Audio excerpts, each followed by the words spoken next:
فأنا ناصح لإخواني بالصدع بالحق تبيض وجوههم. السكوت في مسألة الحزبية يضرها، فاصدع بما تؤمر وأعرض عن المشركين.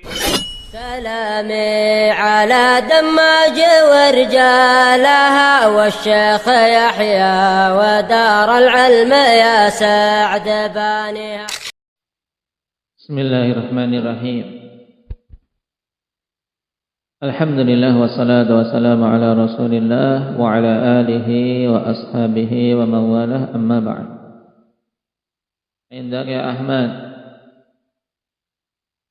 Pada pertemuan yang lalu kita membahas perbedaan pembagian warisan di masa jahiliyah dan setelah datang Islam. Apa perbedaan yang paling mendasar?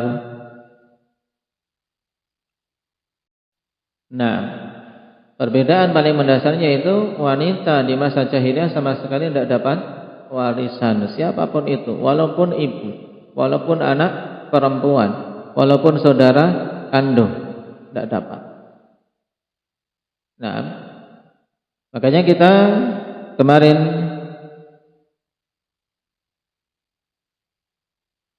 melihat perbandingan tentang beberapa kasus pembagian waris, seperti misalnya seorang yang mati meninggalkan ahli waris, satu anak perempuan, satu saudari perempuan kandung, dan satu saudara seayah, walaupun beda ibu. Ternyata yang dapat cuma saudara laki-laki seayah, anak perempuan tidak dapat. Nah, saudara perempuan kandung tidak dapat. Padahal di dalam Islam, malah kebalikannya, ya kan? Saudara laki-laki sebapak itulah yang tidak dapat. Ketika ada anak perempuan dan saudara perempuan kandung. Ini sekedar komparasi atau perbandingan, akhwan, untuk kita tahu bagaimana syariat Islam datang dengan hukum yang sangat adil dan hukum yang bijaksana. Kenapa? Karena Allah yang menetapkannya. Dan juga padanya pemuliaan terhadap para wanita yang sepantasnya wanita muslimah bersyukur pada Allah Subhanahu wa taala atas syariat Islam dan berupaya sekuat tenaga untuk menjalankannya. Karena mereka dulunya tidak dianggap hidupnya. Hidup wanita pada masa jahiliyah tidak dianggap. Nah, kecilnya kalau orang tuanya malu, dikubur hidup-hidup. Setelah besarnya mereka ibarat seperti barang. Ketika menikah mereka, seperti barang. Suaminya meninggal, dia harus berada di tempat yang gelap, selama setahun. Tidak boleh mandi, tidak boleh pakai minyak wangi setahun. Kayak apa baunya? Ditempatkan di tempat yang gelap. Makanya jarang yang bisa bertahan hidup. Kemudian datang Islam memuliakan para wanita-wanita dan bahkan dimuliakan untuk mereka menjadi penjaga dan pendidik anak-anak di rumah-rumah suaminya, dan rumah menjadi tempat terbaik bagi mereka. Sekarang kita masuk pada bab berikutnya, babul huquqil muta'alliqati bit tarikah. Bab berkaitan dengan hak-hak yang berkaitan dengan harta peninggalan. Karena harta peninggalan seseorang yang wafat, akhwan, itu bukan cuman untuk ahli waris tok, tapi memiliki kaitan dengan apa? Dengan beberapa hal. Di sana ada hak-hak yang harus ditunaikan terlebih dahulu sebelum dibagi sebagai warisan.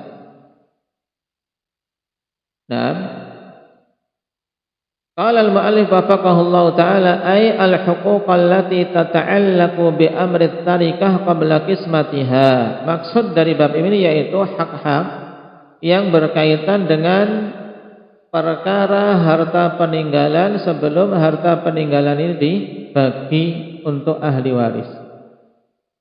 Apa saja yang wajib ditunaikan sebelum itu?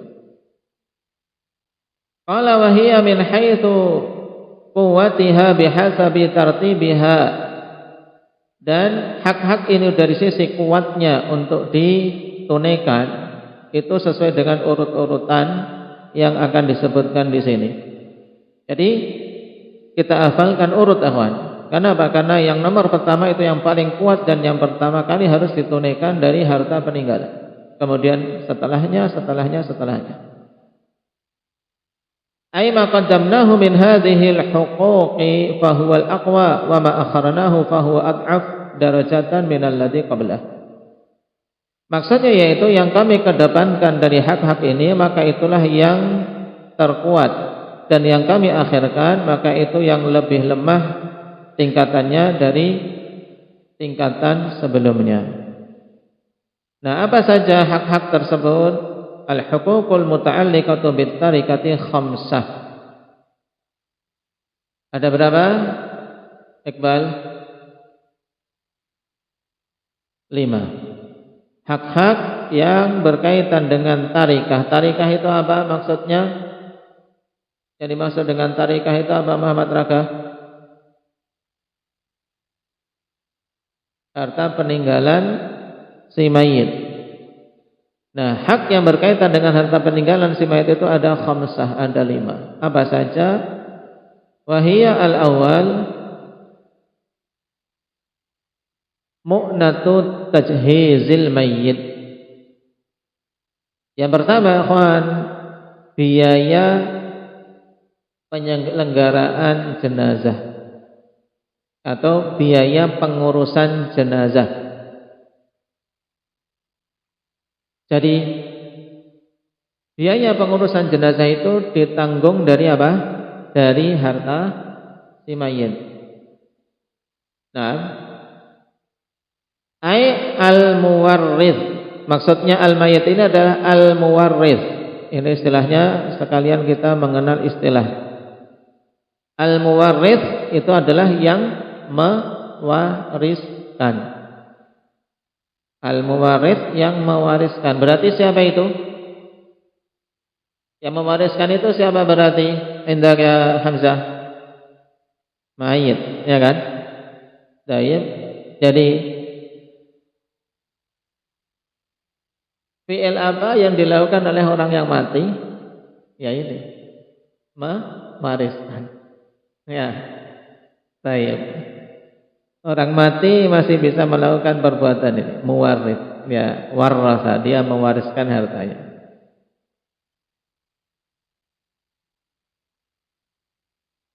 Jadi biaya untuk pengurusan jenazah yang mewariskan hartanya ini itu ditanggung dari harta peninggalannya. Wa dzalika bi umurin minha al-kafan, dan itu dengan beberapa perkara yang dibutuhkan untuk penyelenggaraan jenazah, misalnya kafan. Untuk beli kafan diambil dari hartanya. Baik. Wa ujratil mughassil, dan bayaran untuk orang yang memandikan jika memang meminta bayaran, dan boleh tukang memandikan jenazah minta untuk apa dibayar, boleh saja. Baik. Walaupun seandainya dia melakukan itu karena Allah, maka itu padanya apa? Fadilah, karena itu fardu kifayah. Padanya keutamaan. Wa ujratil ladzi yahfirul qabr. Apa maksudnya ini? Endang ya, syukran.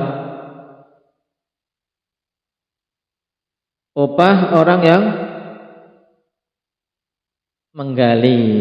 Orang yang menggali kubur, upah orang yang menggali kubur. Tukang gali kubur itu diopahi, dikasih bayaran. Baik, boleh. Tapi seandainya dia menggali karena Allah, ini juga keutamanya besar, Afan. Karena dia mempersiapkan rumah bagi saudaranya. Nah, mempersiapkan rumah bagi saudaranya, karena kubur ibarat rumah bagi seseorang yang telah meninggal. au qimatil qabr in ihtija ila dzalik, atau biaya sewa kubur atau biaya beli kubur. Pada sebagian tempat untuk dapat jatah bisa dikubur ini butuh bayar. Di daerah kota-kota butuh bayar. Nah, jika butuh untuk membayar, maka apa? Biaya untuk membayar kuburan ini diambil dari apa? Harta peninggalan. Dan ini pertama kali. Pertama kali diambil itu. Sebelum yang lainnya, pokoknya hartanya digunakan untuk ini dulu, untuk ngurus jenazahnya. Kenapa? Karena itu hak dia. Ini kaitannya dengan dia. Dalilnya apa, kawan? Dalilnya dari hadis Mus'ab bin Umair radhiyallahu anhu. Ketika Mus'ab bin Umair meninggal, beliau tidak memiliki kecuali kain. Yang kain ini ternyata kalau digunakan untuk menutup bagian atas, kakinya masih kelihatan. Kalau untuk menutup mulai dari bagian bawah, kepalanya kelihatan. Nabi SAW tidak bertanya tentang apakah dia punya hutang ataukah ada ahli waris yang lainnya. Nah, ini harta dia, ya sudah digunakan untuk apa? Mengkafaninya. Dan Mus'ab bin Umair dulunya adalah seorang bangsawan. Dia tinggalkan itu semua demi untuk berhijrah dan memeluk Islam. Pemuda bangsawan yang dulu di masanya jadi idola para wanita-wanita jahiliyah di masanya. Tinggalkan itu semua untuk masuk ke dalam Islam. Ketika meninggalnya saja tidak punya kafan yang lengkap. Sampai-sampai bagian kakinya ditutup dengan apa? Dengan tumbuhan idkhir untuk bisa menutup bagian kaki. Subhanallah. Kainnya tidak cukup. Nah, seandainya uangnya habis untuk penyelenggaraan jenazah, maka sudah ahli waris tidak dapat warisan. Cuman tentunya biaya pengurusan jenazah ini sesuai dengan yang ma'ruf, tidak berlebih-lebihan, tidak kemudian sampai melampaui batas, tidak. Karena biasanya yang seperti ini kan, dan alhamdulillah di tempat kita seperti kafan dan yang lainnya biasa. Bahkan dari orang-orang baik terkadang menyediakannya.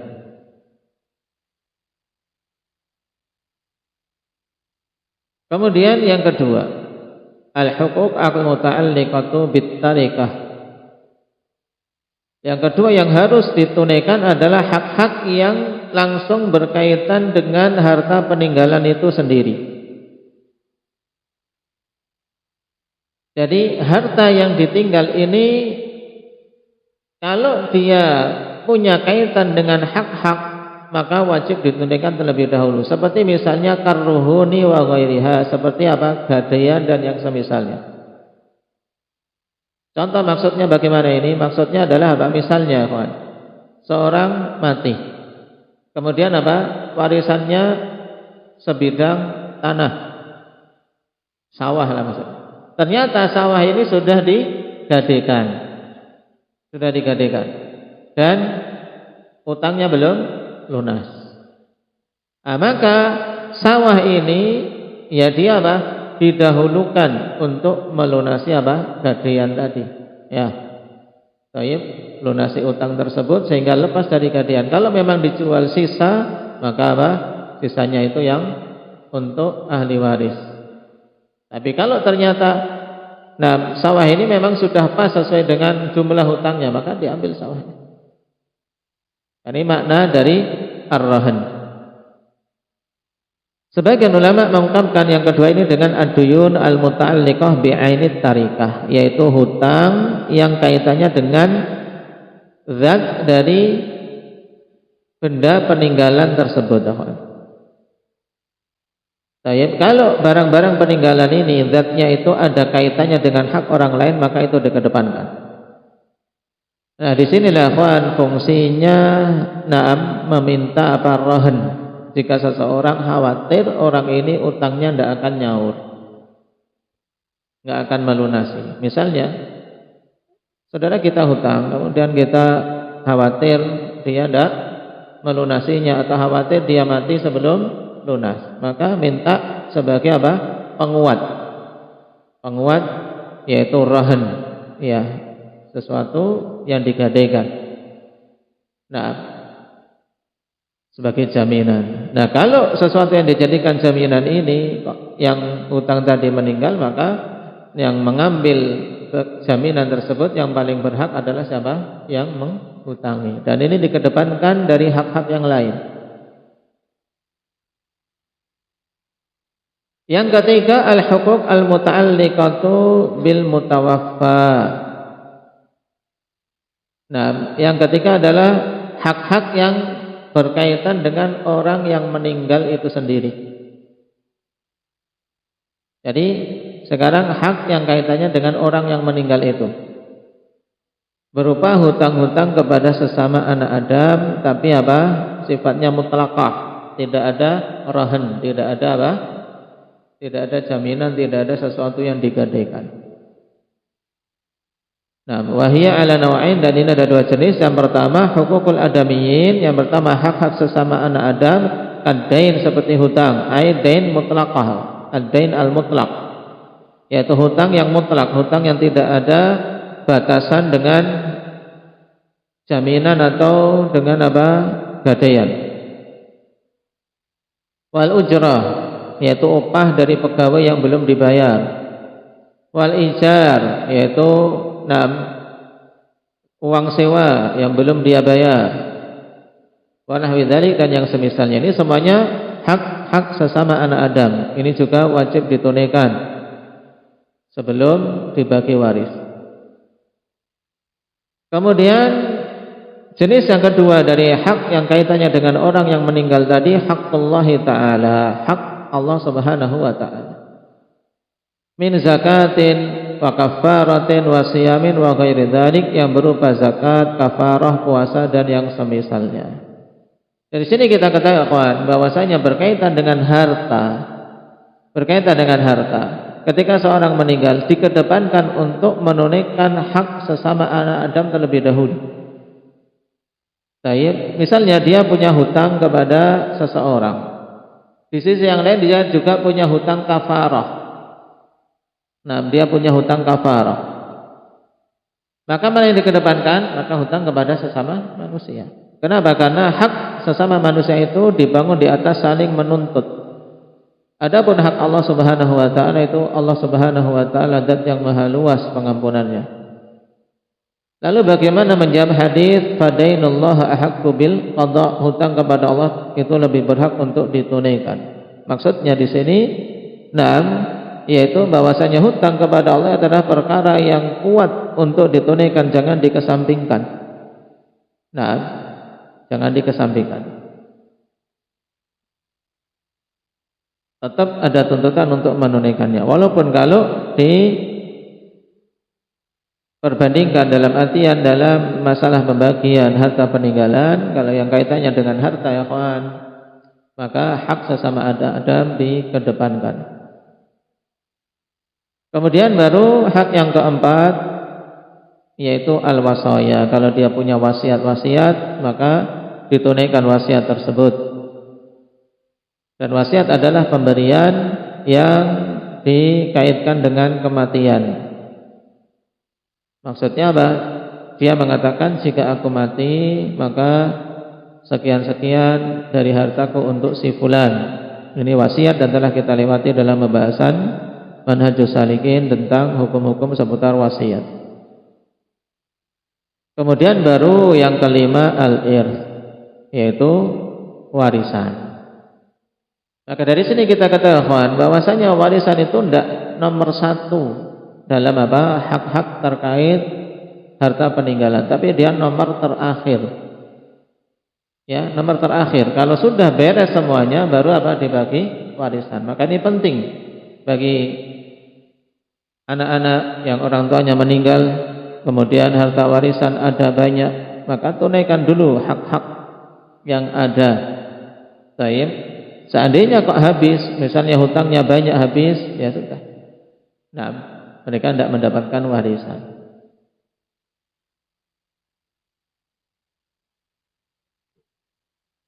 Ini diingat-ingat urutannya. Ya, 5 perkara berkaitan dengan hak-hak terkait harta peninggalan. Qala babu mal yalzamu fi'luhu qabla tawzi'it tarikah. Bab berkaitan dengan hal-hal yang harus untuk dilakukan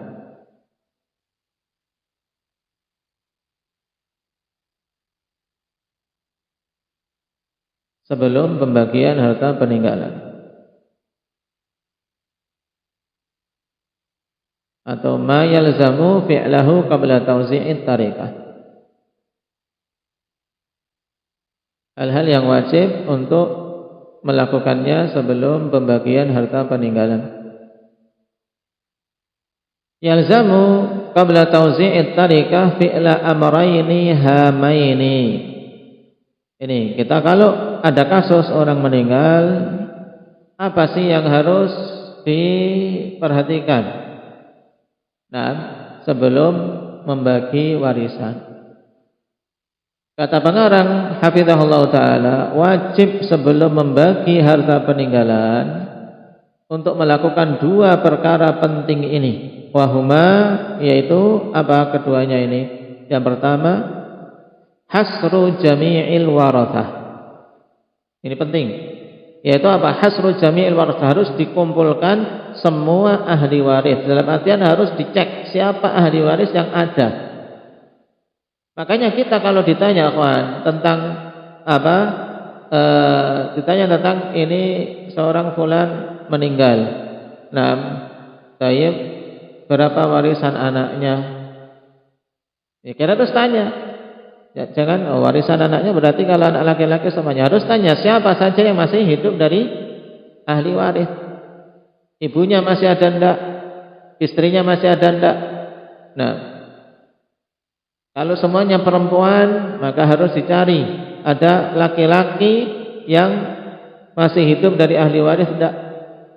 Harus ditanya. Harus detail. Orang apa mau memberikan jawaban tentang pembahasan warisan. Ma'al hadari minat talbis, bersamaan dengan apa? Hati-hati dari apa? Talbis, dari apa? Kerancuan dalam ucapan, apalagi dalam bahasa kita, kawan. Bahasa kita ini terkait masalah nasab dan seterusnya ini repot, kawan.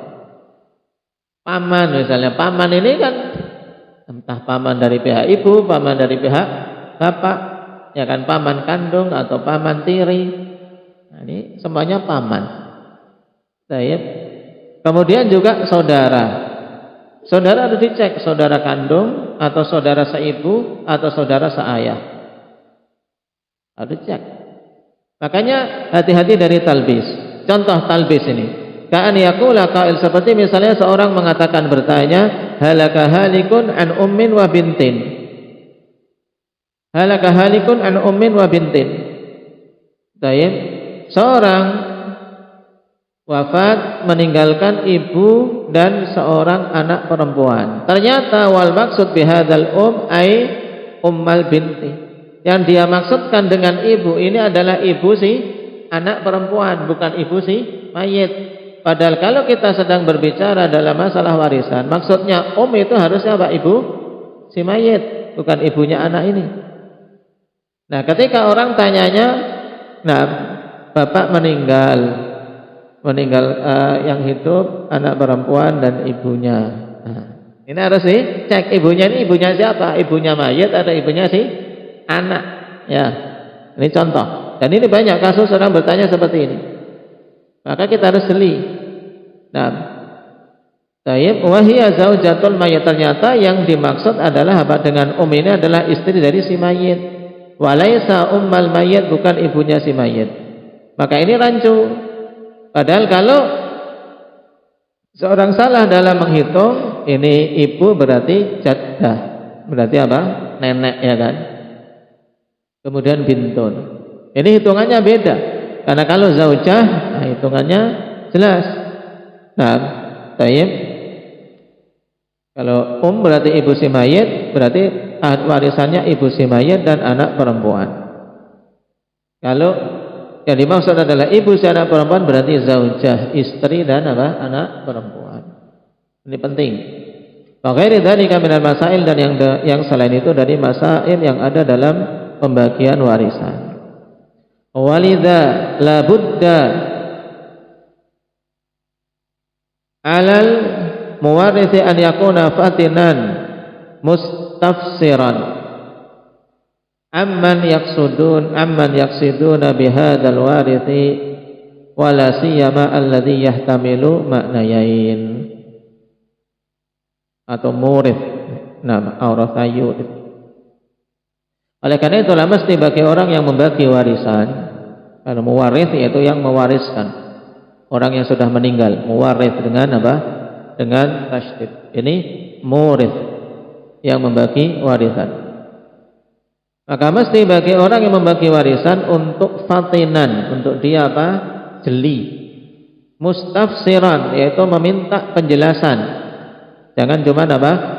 Mendengarkan dan menghukumi seakan-akan yang bertanya sudah paham. Banyak orang bertanya tentang hukum warisan tidak paham siapa ahli waris, sehingga kita harus tanya, ibunya masih ada enggak? Nah, ayahnya masih hidup enggak? Kalau kakek ke atas masih ada enggak? Kalau misalnya sudah meninggal, oh ternyata bapak ibu sudah meninggal tapi kakeknya masih ada. Nah, ini juga nanti bisa berpengaruh. Jadi harus meminta kejelasan tentang siapa yang dimaksud dengan ahli waris ini. Apalagi yang ada kemungkinan dua makna. Ini penting. Jadi harus dikumpulkan dulu. Nah, dalam kasus siapa saja ahli waris yang masih hidup. Kemudian yang kedua yang harus diperhatikan, hasru jami'il mali qabla tauzi'i. Harus dia apa? Mengumpulkan semua harta sebelum dibagi. Maksudnya apa? Didata semua hartanya. Data semua harta yang ditinggalkan oleh si mayit. Nah, di sini juga sering terjadi kesalahpahaman, harta si mayit ini apa? Apalagi suami istri. Nah, ketika yang meninggal suami, nah, di banyak kasus di negeri kita, kalau yang meninggal suami semuanya apa? Langsung ke istri, kemudian anak belum dibagi, langsung beralih ke istri. Ini keliru. Padahal istri kalau dia punya anak cuma dapat 1/8. Baik. Nah, jadi harta ini harus dikumpulkan, dalam artian didata semuanya. Yang mana hartanya yang betul-betul harta si mayat ini. Kalau itu adalah harta bersama, maka berapa persen milik dia? Apakah 50%, 50%? Kalau itu berupa akad kerjasama dulu, berapa persen milik si mayat ini harus didata. Hatta yu'lama al-hayyu minhu wal mayyit, sampai diketahui harta yang apa? Hidup dan yang meninggal. Nah, baik. Harta yang hidup misalnya apa? Ya, hewan-hewan itu yang hidup, benda-benda yang apa? Peninggalan yang sifatnya memiliki nyawa, punya ternak dan seterusnya. Baik. Kemudian wa yu'lama aidan al-muthmiru minhu min ghairil muthmir, juga agar diketahui harta yang apa? Berkembang, yang bisa berkembang dan yang tidak berkembang. Harta yang tetap tidak berkembang, kan ada harta yang berkembang berupa modal atau yang diserahkan kepada pihak lain, misalnya kebun, nah, untuk diolah, nah, bisa menghasilkan dan yang tidak menghasilkan. Ini harus cek dan harus apa? Didata dengan jelas, sehingga nanti ketika membagi bisa apa? Seorang adil dalam membaginya sesuai dengan hukum Allah Subhanahu wa taala. Baik. Ini hal penting sebelum membagi warisan, yaitu siapa ahli warisnya harus didata secara lengkap. Jangan sampai sebenarnya dia berhak, ternyata dia terluputkan. Kemudian yang kedua, semua hartanya didata. Untuk apa? Untuk dibagi warisan setelah dipenuhi hak-hak yang telah kita bahas pada bab sebelumnya. Baik. Termasuk juga piutang, kawan. Kalau si mayat ini dulu menghutangi orang, maka itu masuk dalam harta warisan. Nah, menghutangi orang lain, siapa yang pernah berhutang maka didata. Baik. Nasallallahu taufiq wassadad. Adapun untuk syarat-syarat, rukun dan penghalang warisan insyaallah kita ambil pada pertemuan berikutnya. Walhamdulillahirabbil alamin.